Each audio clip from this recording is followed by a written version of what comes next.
ಸಿದ್ದಾಪುರ ಗ್ರಾಮದಲ್ಲಿ ಬೈಕ್ ಮೇಲೆ ಹರಿದ ಟಿಪ್ಪರ್, ಬೈಕ್ ಸವಾರ ಸಾವು. ಫೆಬ್ರವರಿ 7 ಸಂಜೆ 4 ಗಂಟೆ ಸಂದರ್ಭ. ಬಾಗಲಕೋಟೆ ಜಿಲ್ಲೆಯ ಜಮಖಂಡಿ ತಾಲೂಕಿನ ಸಿದ್ದಾಪುರ ಗ್ರಾಮದ ಹನುಮಾನ್ ದೇವಸ್ಥಾನದ ಮುಂಭಾಗ ಬೈಕ್ ಮೇಲೆ ಟಿಪ್ಪರ್ ಹಾಯ್ದು ವ್ಯಕ್ತಿಯೋರ್ವ ಸಾವನ್ನಪ್ಪಿದ್ದು, ಇನ್ನೋರ್ವನಿಗೆ ಗಂಭೀರ ಗಾಯಗಳಾಗಿವೆ.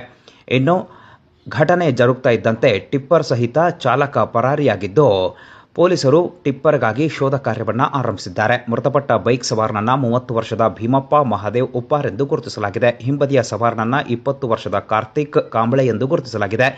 ಇಬ್ಬರು ಜಮಖಂಡಿಯಿಂದ ತಮ್ಮ ಸ್ವಗ್ರಾಮ ಮುಧೋಳ ತಾಲೂಕಿನ ಮಳಲಿ ಗ್ರಾಮಕ್ಕೆ ತೆರಳುವ ಸಂದರ್ಭದಲ್ಲಿ ದುರ್ಘಟನೆ ಜರುಗಿದೆ ಎಂದು ಮಾಹಿತಿ ಲಭ್ಯವಾಗಿದೆ. ಹಿಂಬದಿ ಬೈಕ್ ಸವಾರನನ್ನ ಹೆಚ್ಚಿನ ಚಿಕಿತ್ಸೆಗಾಗಿ ಖಾಸಗಿ ಆಸ್ಪತ್ರೆಗೆ ರವಾನಿಸಲಾಗಿದೆ. ಜಮಖಂಡಿ ಗ್ರಾಮೀಣ ಪೊಲೀಸ್ ಠಾಣಾ ವ್ಯಾಪ್ತಿಯಲ್ಲಿ ಘಟನೆ ಜರುಗಿದ್ದು, ಸ್ಥಳಕ್ಕೆ ಸಿಪಿಐ ಮಲ್ಲಪ್ಪ ಮಡ್ಡಿ ಭೇಟಿ ನೀಡಿ ಪರಿಶೀಲನೆ ನಡೆಸಿದ್ದಾರೆ.